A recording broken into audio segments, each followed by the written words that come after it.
Ladies and gentlemen, thank you very much for joining me back on this journey into the ecological dynamics approach. It's been a bit of time off, obviously, in between Christmas and New Year's. As I mentioned, I might not have uploaded that one, but as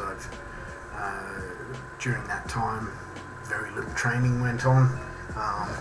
But back into it this year. During that time though, I did a ton, and I mean a ton of research. I have gone through the constraints-led approach. I've been in touch with the Professor Ian Renshaw, and I am absolutely and utterly I feel like the Dunning-Kruger effect has come into effect. In that I initially started off with a bit of knowledge that got me really excited. I could see that my personal game was improving, and I could see that my students' games were improving. But the more that I read into it, the more that I learned, the more that I realised that I was learning the underlying values of what I kind of, the academic side of things. So, look, what I wanted to do is I wanted to go back through this book. Now, I've already been through, I've already read through it. There's a bit of background in it. But this is the first book, I think, since high school that I've even touched with a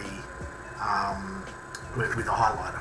So what I figured I'd do is go through the highlighted parts and see if I can connect them, because part of the reason why I've highlighted was because I am considering pursuing this actually as a degree down the track, but may or may not happen.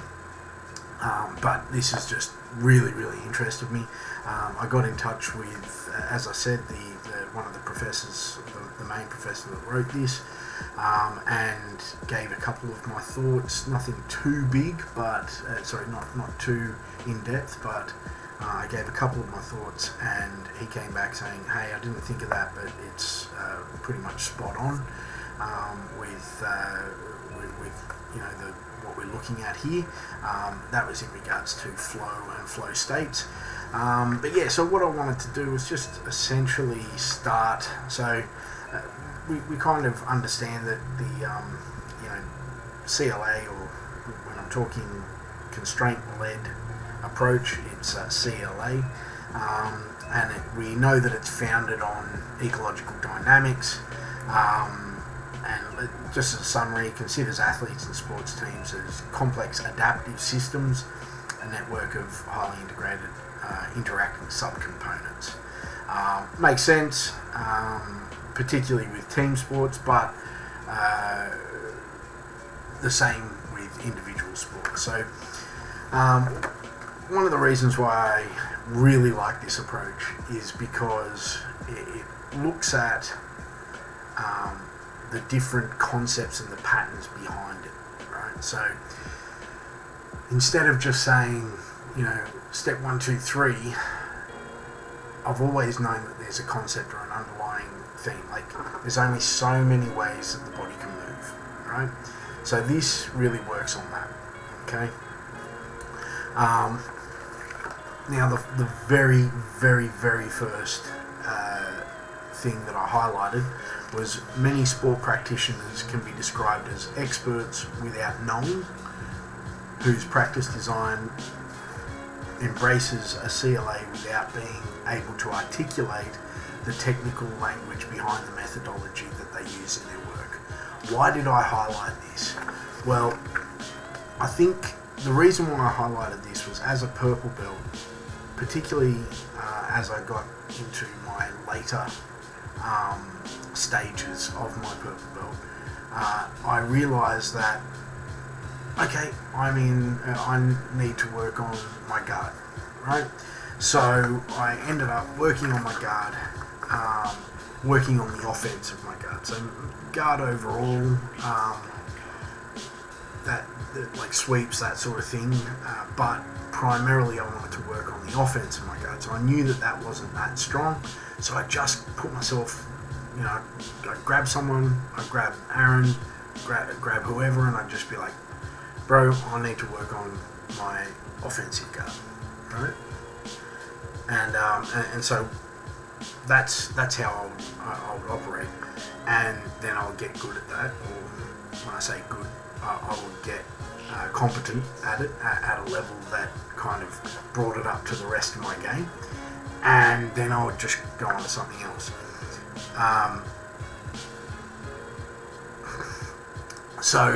But here's the thing, so bringing it back to, I was using kind of a CLA without being able to articulate the technical language behind the methodology that we use, right?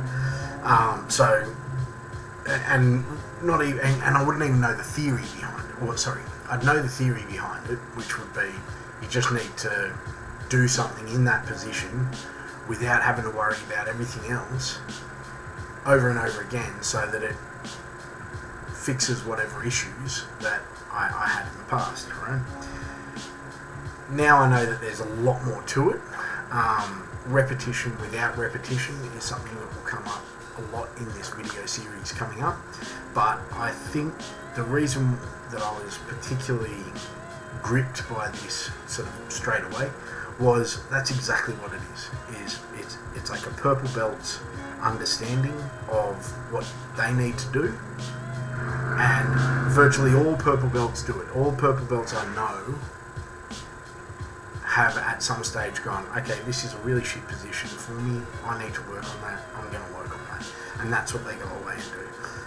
Whether they're not articulating well, I need to restrict or constrain, I should use the terminology, I should constrain my, I should do a mini game where all I'm looking to do is attack from guard. So I'm looking to get a hold of that arm and, attach it to my chest, and then break their posture, and just keep breaking their posture.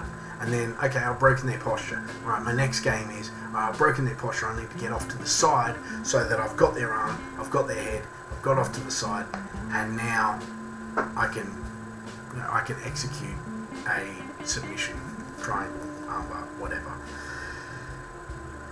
And that's something that was in place prior, and that I didn't have to think about it as such. I didn't know that there was a theory behind it.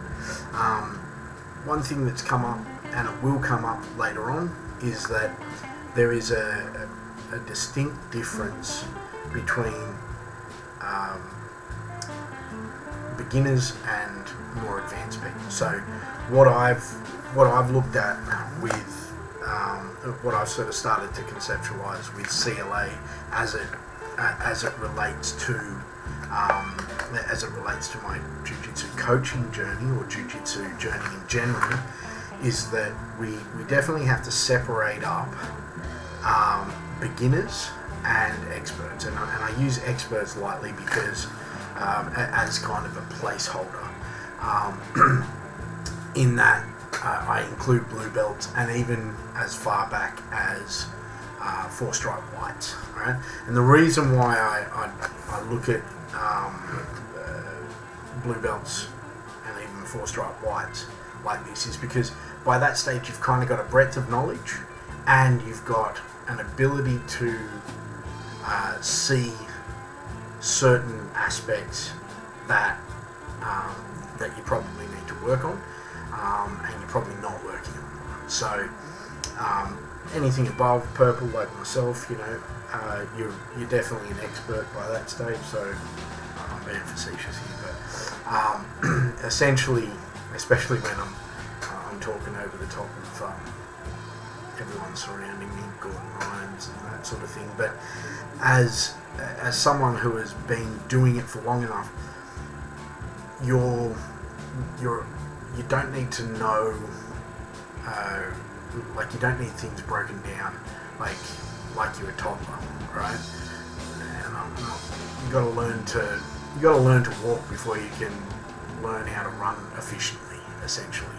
So what I've found in the journey, and this will come up later, and I don't know why I'm going into so much depth in the first one, but CLA is particularly good for people that already have a little bit of a basis. They might not need a big basis, but you need to have a basis for implementing CLA with jiu-jitsu in particular. Just due to the vastness of the technical landscape that you've got to deal with, or the technical and technique landscape that you have to deal with.